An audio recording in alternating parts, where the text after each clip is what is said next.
1 BHK 2 BHK एक में मैं रहूंगी और इसमें चेंज करूंगी ओके था ना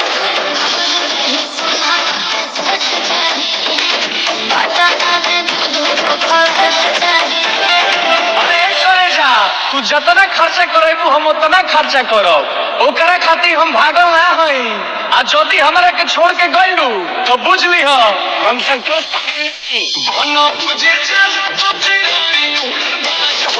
बुझली हम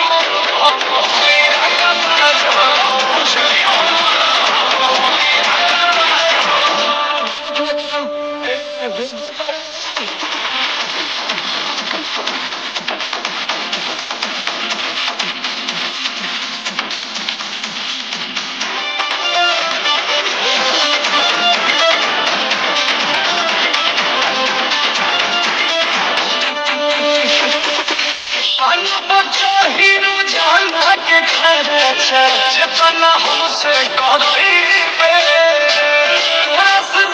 हम ले बनी पीछा छोड़ाना ही पड़ेगा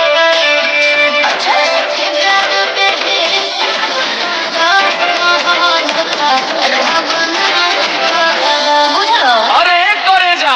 जितना तोहरा से रात में बात कइले बानी न उतना केहू औरी खाती जागल ना है लेकिन जदी तू हमार दिल तुरलू तो बुझ ली हो हमसे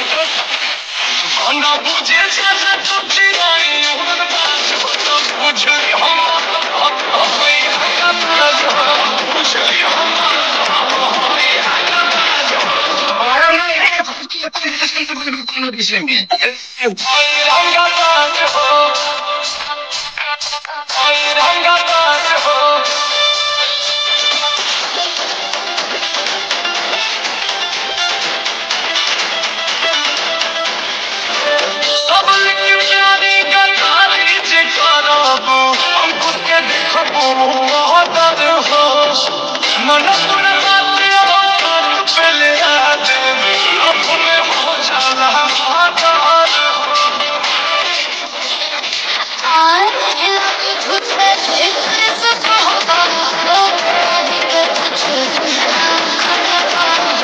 अरे करे जा हम बरसीना